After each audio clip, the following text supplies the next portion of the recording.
Hey guys, welcome to Cafe.io. Cafe.io में आपका स्वागत है. OpenAI has now announced something very new and interesting. It's not a new model.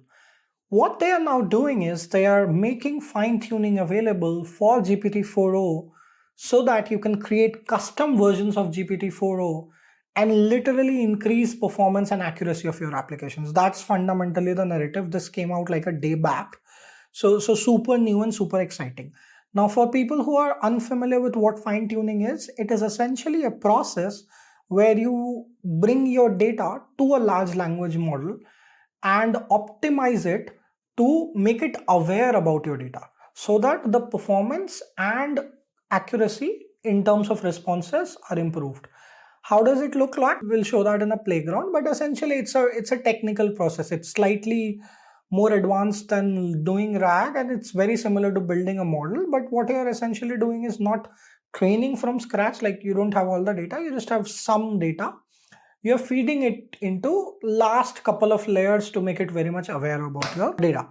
Right now, why is this interesting and exciting? Because well, everybody is going after fine tuning these days. We have started to do fine tuning discussions across the board, and OpenAI being the leading player in this space, them announcing this feature will obviously start the rat race once again. So, what are they saying? Fine tuning now available for GPT-4o. I think it was already available for the mini, but now they are making it available to basically all developers on all paid users tier. The pricing is different slightly, and we'll probably take a look at this. We'll also go through the documentation shortly. GPT-4o meaning fine tuning is also available. There's a couple of GPT-4o fine tuning costs $25 per million tokens, and inference is 3.75 per million tokens and 15 per million output tokens. Again, very difficult to understand from this basis the numbers, how much it costs. Like it might be $100, it might be $200.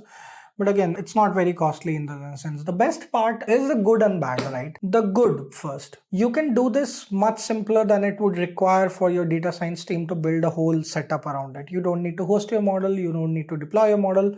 OpenAI is taking care of that. Now, the other side is you literally are locked with OpenAI. Once you fine tune your model, you cannot take the model out or something. You cannot deploy it into your own infrastructure. So you're locked in with that model. You're locked in with the vendor. And that is a challenge. Why is that a challenge? Because you can actually fine tune any model, any open source model. For a lot of models, the weights are also public, like Llama. So those are better choices if you're looking to go fine tuning like completely over the way, out of the way.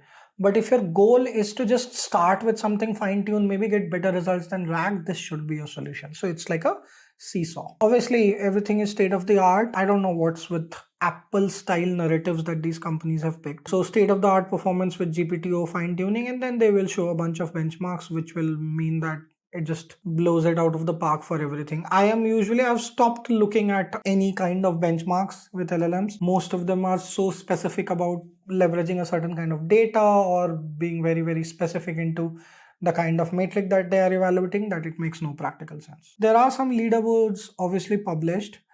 Data privacy and safety would become very, very important because you're giving your data to a company. And what they are saying is a very small paragraph by saying that fine-tuned model entirely remain under your control with full ownership of your business, including input output. Your data is never shared or used to train other models. That is obviously interesting, and they are making it outright claim that we are not going to use your data ever. Let's move on a little bit. Let's look at a quick documentation first. So documentation is very, very clear. Fine tuning, when to use fine tuning, common use cases, preparing your data set, creating a fine tuned model, using it, checkpointing a model, analyzing your fine tuned model. There are some fine tuning process examples, integrations, etc., that you can put in. So they have put in great documentation around it. Again, I have not given it a shot, so can't comment on common errors that you will get, but it's very well documented from what I was able to read about it. They've also shown some interesting videos about how could you benchmark and what are the ideas that you can leverage to kind of evaluate LLMs. Like for example, this is a great video from OpenAI itself, like survey of techniques for maximizing LLM performance.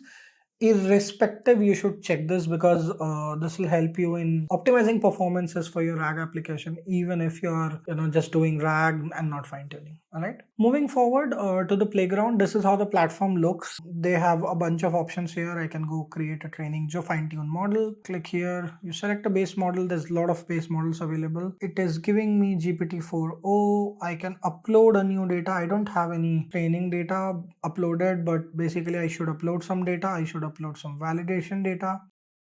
I can add some sort of suffix just to make sure the name is correct.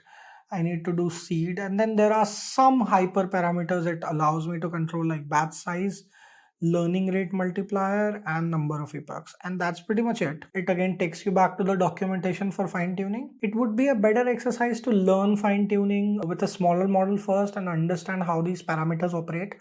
Like use PyTorch to train a small language model and do some fine tuning around it. You'll get the process understanding. But again, this is very simple if your needs are simple, but at the same time I am not expecting great results from them because it's very difficult to control a lot of these parameters. For instance, I don't know, it probably assumes that all the data kind of stuff that I need to do, like chunking, sorting, all of that I've already done. I don't know, I cannot comment on it. So yeah, it's a good capability. Everything that you click will take you back to the same documentation, which is good, like acceptable. Then you can do some batches also. These are new features that are constantly getting installed. They have storage, like for example, you can upload data. This data is very similar as a user data. You can use it for fine tuning models. You also have vector stores present where you can create vector store completely. It'll start to create vector store, and you can use this to basically power your RAG applications and things like that. I'm just gonna delete it because it probably is gonna eat some dollars. The utilization is obviously utilization. It'll show you the cost. There's nothing big to it. Yeah, that's a little about it. I've spent 10 cents or something around some queries that I have hit on this OpenAI infrastructure, and that's pretty much it. Assistants are agents, in case you're not familiar. And yeah, fine tuning was the core goal. And once you have a fine tuned model, you can obviously select it, use it, get API keys and stuff like that. Okay, so yeah, that's a little bit about the crazy introduction or very interesting introduction into fine tuning. Thank you for listening to me. If you have liked this conversation, please give a thumbs up, or if you want to see something else, put in the comment, share the channel. Thank you for listening. Bye bye.